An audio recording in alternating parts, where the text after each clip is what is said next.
All right, guys, you know it's time for that Chicago Commons segment. This segment is brought to you by Chicago Commons, doing the real work to support seniors and families right here in our communities. Now, today, we're getting into something that hits home for a lot of us. Aging in the Black community. Let that sit for a minute, because we got to be honest. How we age, how we care for our elders, what we expect from family, that's not just personal. Sometimes it can be cultural. So do we care for our own, or are we stretched too thin to make too many decisions and we just don't make any? The easiest thing to do is nothing. Joining me for this conversation is someone who lives this work every day. Terence Santos de la Rosa Sims, Vice President of Senior Services at Chicago Commons. Terence, welcome to Senior Talk. Good morning. Good morning. How are you? I'm doing swell-tastic. You know, I think about before we even get into care, we've got to talk about mindset, because how we see aging didn't just appear out of nowhere. It's passed down. In many families, especially Black families, elders are respected, protected, sometimes even the backbone of everything. But in today's world, that picture is shifting. How does our cultural background shape the way we view aging and the role of seniors in the family? You know, in many Black communities, aging is closely tied to wisdom, resilience, and legacy. Seniors are often seen not just as older individuals, but as living archives, people who carry stories of survival, migration, struggle, faith, and cultural continuity. Historically, because of systemic barriers and instability,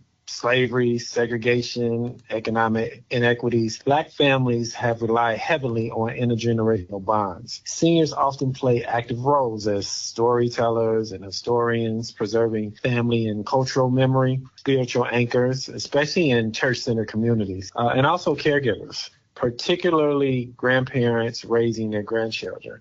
Respect for seniors is typically emphasized, though modern pressures, work demands, geographic mobility can complicate how the respect is expressed every day. That's a heavy load, especially for anyone, not just our seniors, but all of that is also passed down. One thing that might get a little uncomfortable for us, okay? We love to say we take care of our own. We love to say that. But life today looks so different from that. People are working more, stretched thinner, doing too many things, you know, as they say, doing too much, and sometimes just unsure what taking care even looks like anymore, let alone self-care.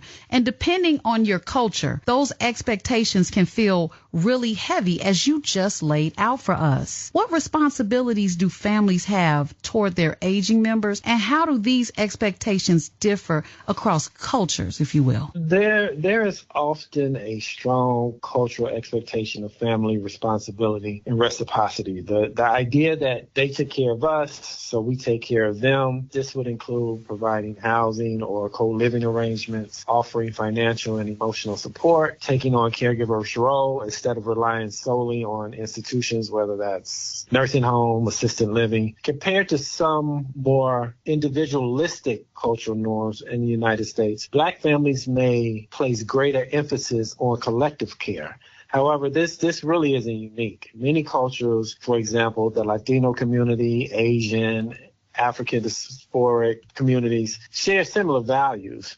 What can differ is the context. Due to historical mistrust of healthcare systems, some Black families may be more hesitant to rely on nursing homes or any external care for that matter. Economic disparities can mean caregiving happens when fewer resources are available to different communities depending on where you live. So while the values of caring for seniors may overlap with other cultures, burden and circumstances may be quite different, especially amongst the Black community. What is collective caregiving? Collective caregiving is where the family kind of pools together, and even in a community sense. So you may have your immediate family. In the case of a grandparent, you may have the grandkids, if the children, but it may be a collective of neighbors. You know, we talked about in previous segments that the community can be really strong in the Black community, and neighbors end up becoming family over time. So everyone kind of takes care of one another, looks out for one another. So it doesn't have to be a bloodline as it is a great trusting relationship of somebody that you've built with in that community for a very long time. But in addition to collective, we can extend it beyond to professional help as well, whether that's physicians, health clinics, caseworkers, social workers, things like that. It sounds like a match made in heaven, because I tell you what, my dad just called me and said, LaDonna, I want some lobster. I don't know the name of the place, but can you find me some? So if only someone who was just sitting there on their Uber Eats could find that, that'd be great. I would consider that collective caregiving, wouldn't you? Absolutely. All right. We're going to push that narrative for us to get collective caregiver space, because it takes a village. If we talk about pride for a second, because independence sounds great, and you almost expect it if you're in great health. You almost expect it if you're young or of a certain age, or if you've been doing everything by yourself. I don't need anybody. But then reality hits. Health changes, mobility changes, life changes.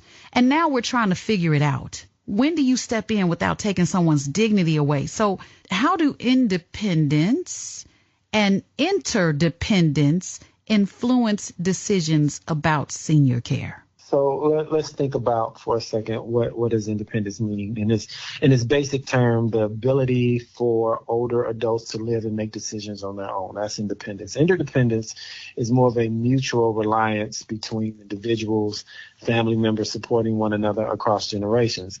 In many Black families, interdependence is not seen as a weakness, but a natural and honorable way of living. Accepting help doesn't necessarily mean diminished dignity or respect.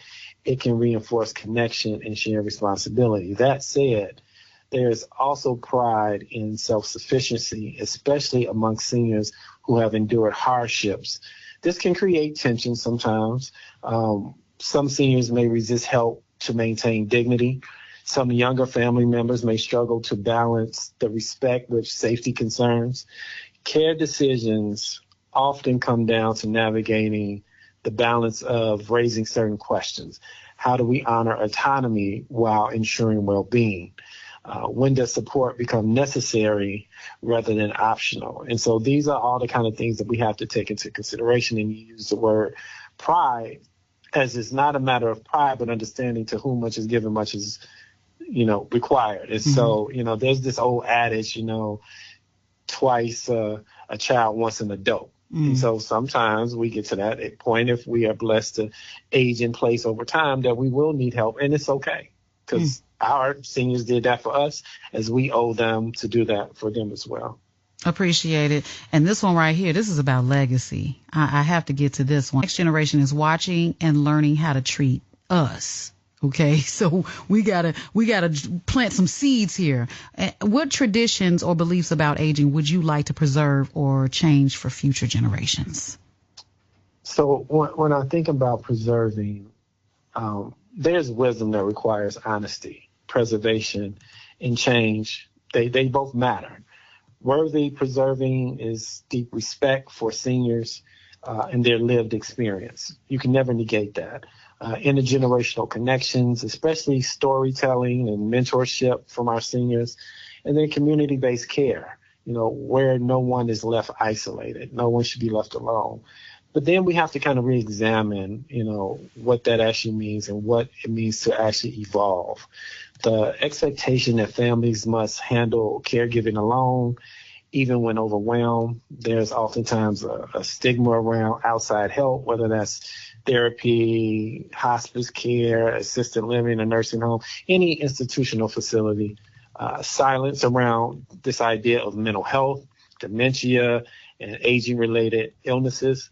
There's strength in tradition, but also strength in adapting, expanding what care actually looks like, including, like I mentioned previously, professional support doesn't weaken cultural values.